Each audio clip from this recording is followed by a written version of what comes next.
Hey guys, welcome to Christopher's Game Room. It's the video series in which we talk about board games. And today we're going to be talking about Room 25, Season 2. Room 25 just happens to be one of my absolute favorite hidden role games, if you choose to play in that manner. You could also play this game cooperatively, or solitaire if you wish, but I think it really shines when you play that suspicion mode. Room 25 is, if you were to mix the movie The Running Man with Cube. You mix those two together, and that's basically what this game is, because you're either going to play a prisoner or you're going to play a guard, and the prisoners are trying to find Room 25, the name of the game, and they're trying to escape, while those guards are trying to kill them or stall the game out, whichever comes first. That's basically the game. It's so interesting, but it's not just a hidden role game, because it has a lot of elements of exploration. You're going around and you're discovering these different rooms, and every time you play the game it could be completely different because it allows you to choose the rooms that you want to put in the game. It's absolutely fantastic. So I definitely think that you should play this in suspicion mode, and it plays up to 8 players, which it plays extremely well with 8 players. It doesn't bog down like a typical 8-player game, like you think it would. It doesn't. It's fantastic.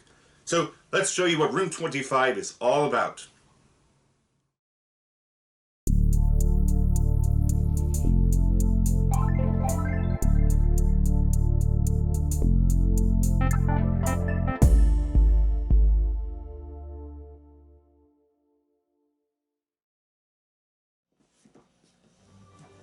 Room 25 is such a great game. It's all about trying to find, well, Room 25. And look, we get to play as Dr. Emmett Brown, Sarah Connor, a fat Ghostbuster, and Jax from Mortal Kombat, or maybe Barrett from Final Fantasy VII. Now, don't get overwhelmed by this character sheet. You really only need to look at what your special ability is, as all this other information is only information about the rooms that you may encounter. Everyone picks a character and then gets assigned one of the roles. You will either be a prisoner, in which you are trying to find Room 25 with the other prisoners, or you will be a guard, and you are trying to eliminate at least 2 of the other prisoners. Oh, and the guards may also win if they can just stall out the game long enough. As you could probably imagine, the roles are hidden, but the guard or the guards may reveal themselves at any point in the game if they should desire to do so. The only reason they would want to do that is because it will allow them to choose their actions on the fly, rather than having to set them like the other players, so it can be beneficial. You may also choose to play with this VIP role, which is a revealed prisoner, but they have to move every turn if possible, or the guards automatically win. To start the game, everyone takes their chosen character sheet, their miniature, their action tokens, oh, and this little token that you may use when you peek at a room. Then, we will all start in this middle room, but not before actually setting up the prison. It needs to be in a 5x5 grid.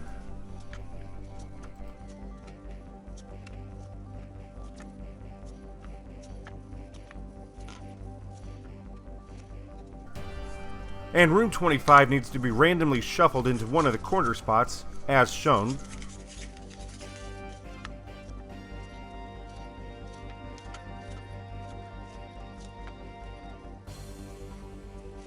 So a basic turn consists of this. You take 1 or 2 of your action tokens, place them face down in the order in which you wish to resolve them, then we each take a turn resolving our first action, then we each take a turn resolving our second action. You may also place this adrenaline token down here if you wish to resolve a third action. Conversely, you may also just choose to do one action by placing it in between action 1 and action 2. Then you will decide to do that action when it's your turn for your first or your second action. Oh, and it should be noted that you only get 1 adrenaline token. Once it's gone, it's gone. The actions are simple enough. The first one is peek. You may peek at an adjacent room and then put it back face down. Then you may use your token to remember that room if you should desire. Oh, and you can blatantly lie or be truthful with the contents of that room. Which is also very enjoyable to do. The next action is walking, also pretty simple. You walk into an adjacent room whether or not you've peeked at it, but be careful though, you have to completely resolve that room if need be, and that could be inconvenient or even dangerous. Then we have this movement action, which will actually shift the entire row or column that you are standing in, provided that the center room does not move. You may shift it up, down, left, or right. So if you were trying to do it and the movement would cause the center room to shift, well, then you cannot do it. This action is extremely useful. Use it accordingly. Next we have push.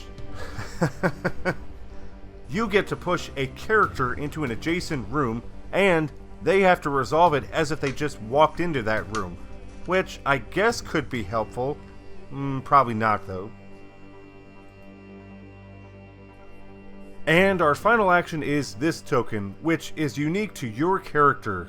Some of these actions are getting your adrenaline token back, locking a room, destroying a room, becoming invisible, or even carrying somebody else with you into another room. They're all different. Well, that's the 5 actions, but most of the time you will likely be walking or peeking. At the end of everyone's actions, the first player gets their token moved to the back, as shown, and the player in the front is the new start player. This is also the timer of the game, and if we need to put a player's token at the back of the line and we cannot, the game is over and the guards win. The rooms that you will find out here are so diverse and interesting. You never know what you will find. Well, that's not exactly true. Whoever set the game up will know what the tiles are, as shown here on this rulebook setup page. I suppose if you wanted a truly chaotic game, you could just randomly select 23 tiles, as you still need the center room and room 25 of course, but I wouldn't recommend it.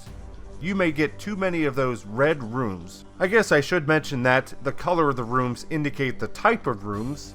Green of course are safe, yellow are hazards but could be avoided, red are dangerous and you could very well die in one of them. Be careful. If majority of the players have reached room 25, then anyone that is not there must immediately flip over their roll card. At that point, you should be able to determine which players are the guards and which players are the prisoners. Hopefully.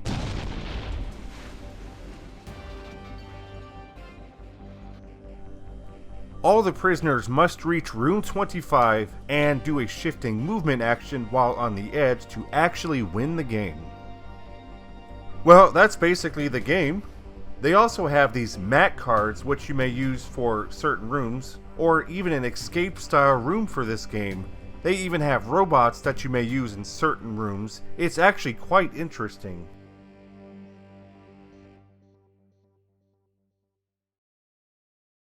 Well guys, that was Room 25, Season 2. Okay, so before we go any further, I should clear this up for you. If you wanted to go out and buy Room 25, I would recommend getting Room 25, the Ultimate Edition, I think it's what it's called. It basically has everything you need to play, all-encompassing stuff in that box that you could play the game. I think it's missing maybe 2 of the expansions, the VIP and I think the Escape Room. I don't think they're in there, but I don't know. I don't own it. But if you don't pay attention, you might end up getting Season 1, which is a small box for Room 25. Now, that one, it does not have the player powers, you know, as I've shown you, and the player bases, the miniatures, they're all the same. The ones I've shown you, if you notice, they all have a different base, which is important if you do not have your miniatures painted, because they can be very hard to distinguish when you're playing the game. They all look the same. Well, similar. So, Season 2 is what I have. I think of it's more of it like an extension to Season 1. It's been years since I bought it, but I think that it required some of the components from Season 1, but you kind of mixed out the stuff that you didn't need, like the player powers. It replaced the ones in the first edition. So definitely find Room 25 Ultimate Edition if you can. I don't think it's that expensive. It might be out of print, but check it out. It's a fantastic game. It's just a fantastic game. I cannot stress that enough. Nobody talks about this game. Nobody ever talks about Room 25. It's one of those games I bring to almost every one of my conventions I go to. Well, almost all. And there's a few that I can't bring this with me because I don't want to bring it on the plane. But I love bringing this to a convention, the ones that I can, and I love introducing it to people. They walk by and they see this, and you know, it's so unique. It's a unique theme. I mean, oh, they love it. I've had people tell me that this is their absolute favorite hidden role game because, it's not just that. It's also, oh, I'm exploring this prison, I'm going to different rooms, and there's a lot of replayability with those tiles and what you bring in the next game, and it's fantastic. I really love that element. And as I mentioned before, you could play this with 8 players. It will not bog down because the turns are so quick. Oh, I do one action, you do one action, you do one action, you do one action. Oh, now we're on action 2, etc. Up to 8 players if you had it. But it's fantastic. It's so... There's a strategy to the game as you're playing it because, oh, I need a... How can I manipulate this prison to prevent you from getting to room 25? Hey, I'm playing a guard and I want to stall this game out. I want to manipulate this board to keep you from getting to room 25, or hey, I know this room over here is a dangerous room. I'm gonna try to manipulate the board and maybe push you in there because you don't know I'm a guard. It's that element to the game. I think it's fantastic. So that's room 25. Definitely check it out if you haven't played it. If you ever see me at a convention, ask me to play this game with you. I will gladly teach you this game because it is fantastic. So thanks for tuning into Christopher's Game Room. I will see you next time.